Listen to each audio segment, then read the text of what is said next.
What's going on, guys, and welcome to today's video. And as you could see from the title, we bought the most reliable, durable Jeep engine ever made, and it's very broken. Now, I get a lot of comments on the channel with all of the WJs and basically asking, hey, why do you keep buying broken 4.7s? Why don't you ever buy 4 liters? And my comment is always this: because the 4 liters are never broken. They're a old tractor engine, reliable. They just always move. You can be abusive with them. You can never change the oil. They just always keep going. Yes, they might have some lifter tick, but they never break. They always keep going. But of course, we bought a broken 4 liter.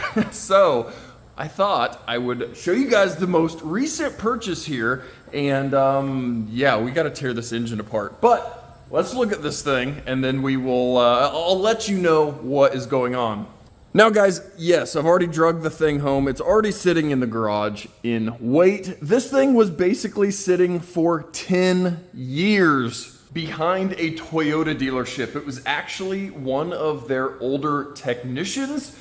He bought it in 2002. This is a 2000 4 liter, very, very stripper spec. It originally was a rental car out of Lincoln, Nebraska for a couple of years before it got sold to the private market or individual market. And that guy, that technician, bought it in 2002 and owned it ever since. It has been sitting behind the Toyota dealership for like 10 years. And the only reason why I know that, because the oil change sticker was due in 2013 and has very little miles on it since that oil change sticker. So the poor thing's been sitting. Now, long story short on getting a hold of this guy, getting with this guy and saying, hey, I want to buy your broken Jeep. What's wrong with it? This, that, and the other. He says it uses coolant, and that's kind of why he stopped driving it. He thinks it needs a head gasket. Myself, knowing 4 liters don't really have head gasket issues, I wanted to jump on the thing. Now, like I said, this is a 2000 Jeep Grand Cherokee, 4 liter cloth seats. Again, just very, very, very base model. Yeah, cloth, no power mirror, cruise control, obviously, but other than that, it is very, very base. It didn't even have the rear cargo cover. I had an extra one that I threw in. Condition on this thing, it is a little bit weathered just from sitting out in the sun. You know, all of our upper rails are all faded and peeling. Now, the body cladding is the most faded body cladding I have ever seen in my life. It is just snow white at this point. Tires are obviously weather cracked to the end of their life. Wheels are tired and peeling and destroyed. We do have a couple of bumps and bruises. I really try to find WJs that are as pristine as possible. Another thing, the sun has hurt some clear coat you can see on the top edge of that liftgate, but for the most part, it is all there and not a complete mess. Now, underneath is a little crustier than I normally like. You can see there on the bottom of the floorboard. Yeah, just a little more surface rusty, crusty than I normally like. But again, it is all there, nothing structural, just a little more surface rust and scale than I typically like here in the Wichita area. But it's solid and it's worth bringing back to life. Now, I've already done a little bit of work. This thing was covered in that weird black mold from vehicles that sit for a long time. I power washed that all off. I did already go ahead and change the engine oil and filter back at the shop, drain the coolant, all knowing what I'm gonna have to do to this thing. Which brings us to our mighty 4 liter here. Again, I did have to throw a battery in this thing because the battery was absolutely ruined from sitting for 10 years. But threw a battery in it and was able to fire the thing up, fired up just fine, and was able to drive on the trailer and drive here into the garage. But like I said, the mighty 4 liter that never breaks is very broken. Now again, this guy said it always used coolant. The coolant jug would always slowly go down as you drive it or use the vehicle, which typically indicates a bad head gasket, or in a early 4 liters life, a cracked cylinder head. 2000 and 2001 4 liters are known or notorious for having bad castings on the cylinder head. Cylinder head's cracking, and then coolant can push out of the cylinder head into the valve train area, I guess if you will, which introduces coolant into the engine oil, and it's not a good thing. Now, on a 4 liter, you can often, or sometimes, if you're lucky, pull the fill cap, look down, and see where they crack. Now, I have a picture that I tried to take of the cracked head with a flashlight, showing a little bit of green coolant seeping out of this thing. So I knew it was done at that point. There was no putting a head gasket on it. It needed a cylinder head. So we've already got our cylinder head sitting here. Now, obviously this is used. This is not a reman. This is just a used head off of a 03 through 04 Jeep Grand Cherokee. So this is a good casting 0304 head that I have already done a little bit of scrubbing on. We've cleaned up the head surface. We've cleaned up the mating surface for the intake and exhaust gasket. I have already pulled all the valves out of this thing, lapped the valves, cleaned any carbon off of the valves. I've got new valve stem seals all the way across, and ran the thing in the hot tank. Now, no, it does not look very pretty, but the good thing is it is not cracked. Now, again, we'll hopefully see a little bit better once we get it apart, but they'll normally crack right here where those bosses are for the rockers. That's where you're kind of see a crack. And like I said, for whatever reason, you are able to look through the oil fill hole and often see that crack. So guys, it is Saturday morning-ish for me right now. My goal this weekend, Saturday and Sunday, is to get that cylinder head removed, get our new cylinder head installed, get the thing full of coolant, fire it up, have a running engine, and then we've already got our lift spring sitting here. I was able to run across a really good deal on some 2-inch lift springs on local Facebook Marketplace. And again, my tried and true JL and JK takeoffs that I throw on all of my WJs to make them look a little bit fresher. So we've got some JL takeoff wheels with just some kind of boring, unfortunately, very highway treaded tires. But again, they're round, they're rubber, and they aren't cracked, and they hold air. That is the big benefit from these tires to those tired Michelins over there. So guys, I'm gonna throw you up on the hood on a time lapse, and we're gonna hopefully get this cylinder head ripped off, throw the new head on. We've got gaskets over here, all, in theory, everything I need to get this handled, and we'll hopefully have a running, lifted WJ by the end of the weekend with some better looking wheels and tires. So here's hoping.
All right guys, so as you saw, I had to call Dad over because those cylinder heads are about 80-ish pounds themselves, plus your exhaust manifolds, your intake.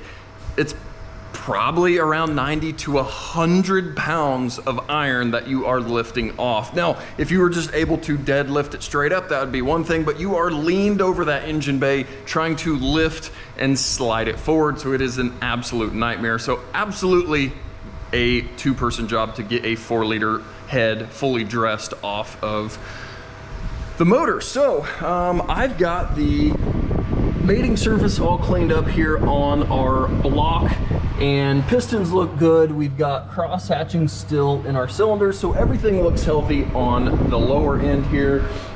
We've got all of our rockers and our push rods, which were pretty darn filthy, pulled off this thing and all lined out.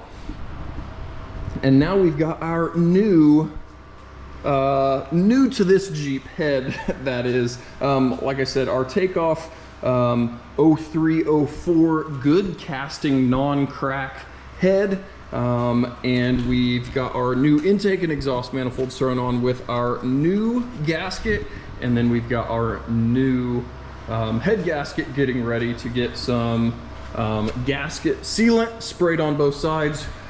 I will throw that on, and then Dad and I will get this new head set on. And be very mindful when you are setting heads on, you don't want to slide across your head gasket. You, if possible, want to lift and, you know, levitate that head all the way back and set it perfectly down. If you are sliding across the head gasket, you have the potential to damage the gasket or mar it up and then cause yourself more issues. So we're going to do our best to hoof this thing all the way back, set it down nicely, and then I'm gonna hopefully get some bolts torqued, and we're hopefully gonna get it back together in a timely fashion, get some coolant in it, hit the key, and hope for the best.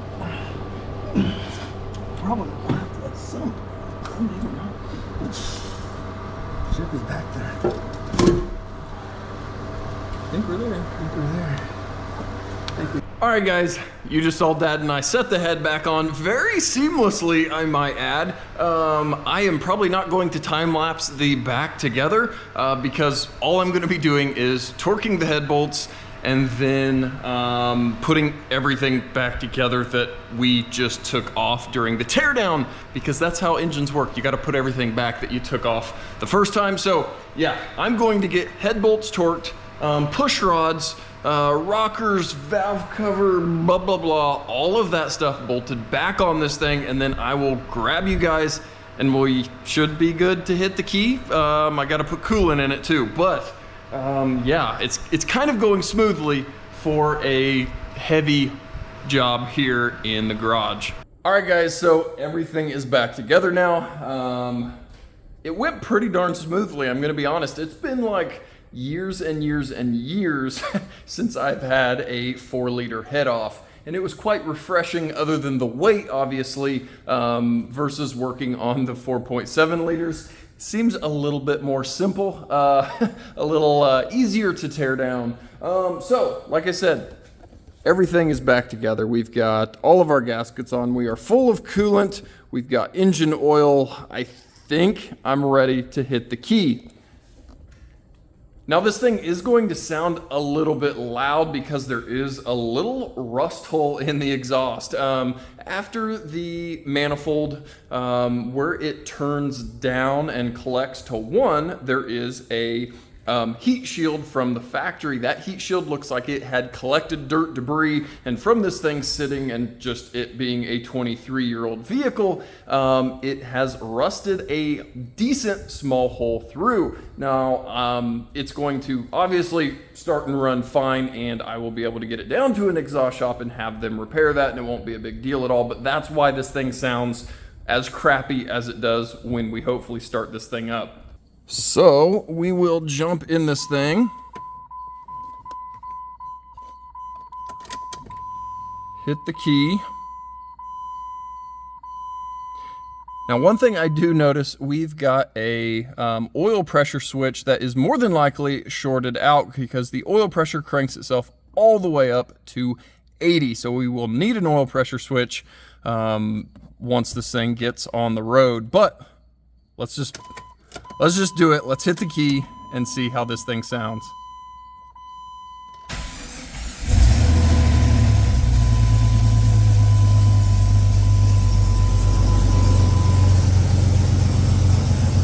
Now, like I said, guys, you do hear that exhaust leak, or at least I hope you can. It doesn't sound very nice. It sounds like I've got the exhaust loose since it is so up high there where our leak is. But for the most part, I think we've got a happy engine. But again, it's kind of hard to hear over our crummy exhaust leak down there.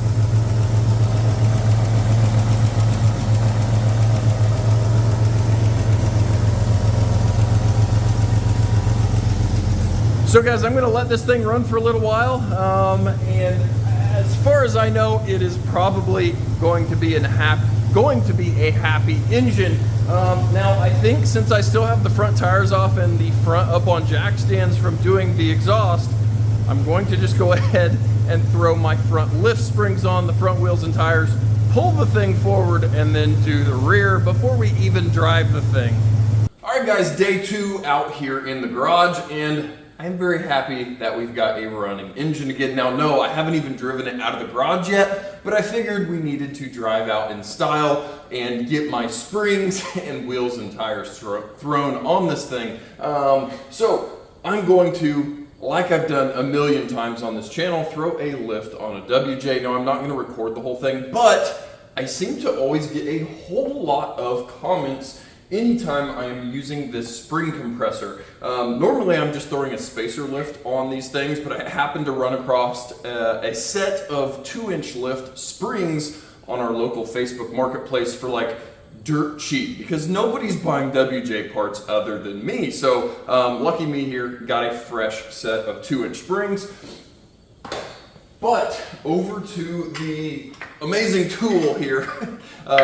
No, this is not sponsored, whatever. I bought this on Amazon. I'll throw a picture up here of the whole kit. It comes with multiple different sized cups or forks or whatever you want to call them that you can bolt onto this thing and be able to compress springs in vehicle and be able to install and remove them. This thing is absolute game changer. I bought this originally for the Ram TRX. We had a spring, not a recall, but there was a reason to replace springs on Ram TRXs. The rear springs were an absolute pain in the butt to do. Bought this and it allowed me to remove and install springs with taking nothing else apart, which only led me to using this thing on absolutely everything. So this thing, you can, with taking nothing else apart, leaving the shocks, sway bar links, literally everything, put this thing in there, crunch the spring down, remove the spring, put your new spring, crunch it down, and install it. When I'm doing spacers on these things, I don't even have to remove anything. I compress the spring, put my spacer in, uncompress it, and I'm done. This thing is an absolute game changer, and I beat the heck out of this thing at work all the time. So I will have a link down in the description. It's an Amazon link. It's an Amazon affiliates link. I have never done Amazon affiliates, but I've gotten so many people asking about this thing that I thought I would make an Amazon affiliates link since I'm doing free advertising for this random company. It's like $120, but like I said, I have been absolutely beating the heck out of this thing at work, and it just doesn't care. It just keeps going. So I'm putting my seal of approval on this thing, and it saves hours and hours of work, whether it's on a WJ or any suspension. I've done strut style suspension where you compress the spring, you can take the top nut off laying on the floor, and you're not paying a shop to compress and replace it. This thing is amazing, guys. So if you do suspension work any often amount of time, that's gonna pay for itself in one use. So again, Amazon affiliates link down in the description if you are interested in checking that thing out. I love it. It's amazing. I'll show just a quick clip of us ripping this front spring out of this side. I do have the sway bar link off since I'm replacing sway bar links anyways, but I wouldn't normally have to take anything apart. So let's jump down there, throw the spring in, and then I'm going to finish the rear, and then we'll pull the thing outside and make our first maiden voyage in it and hope everything goes smoothly.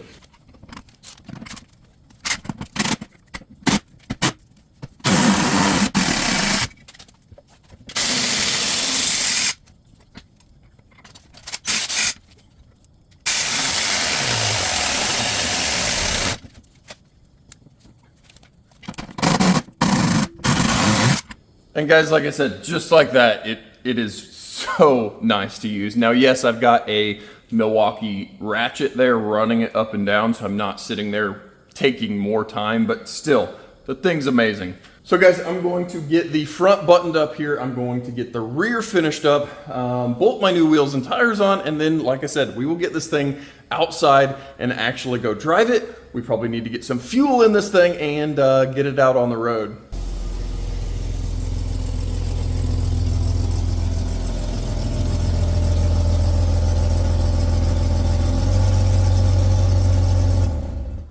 Well guys, not too bad from 2 days of work here. We've got a happy, or hopefully happy, 4-liter engine here without a cracked cylinder head.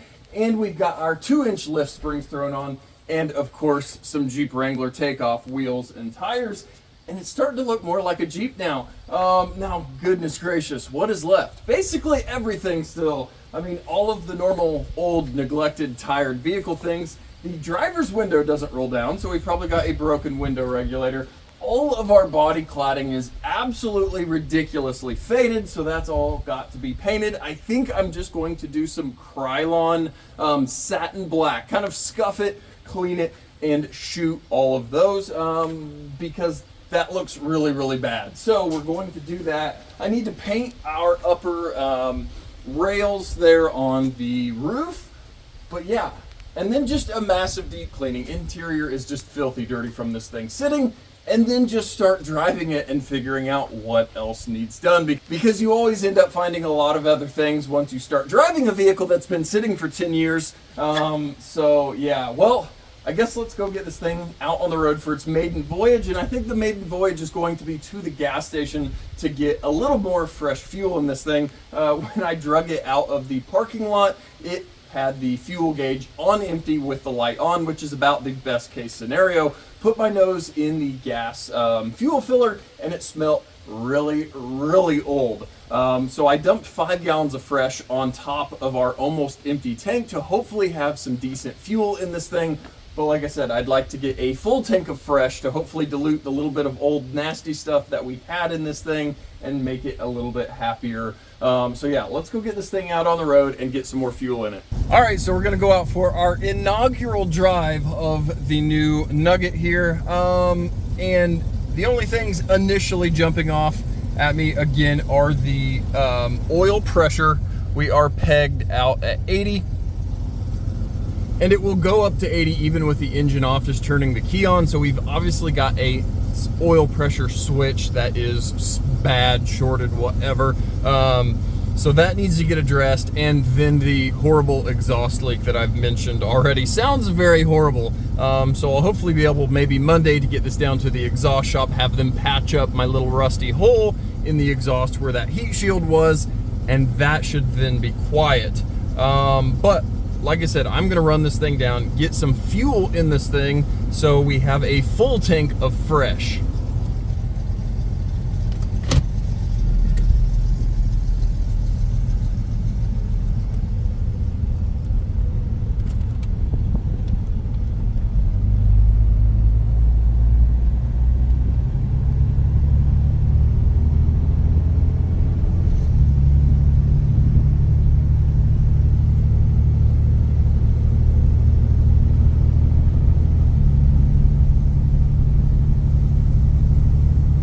But so far, so good. I do not hear any bearing noise, any axle bearings, any pinion bearings, anything other than my nasty exhaust leak. The thing sounds pretty quiet. We better check the brakes, I guess.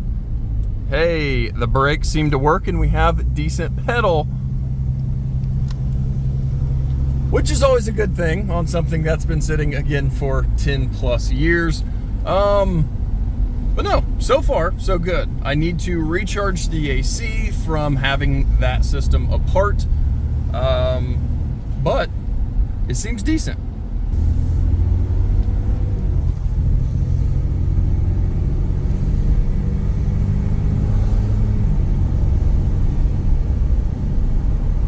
Now I am assuming that this thing will probably death wobble on me because all of the steering components look pretty tired, but I guess time will tell here.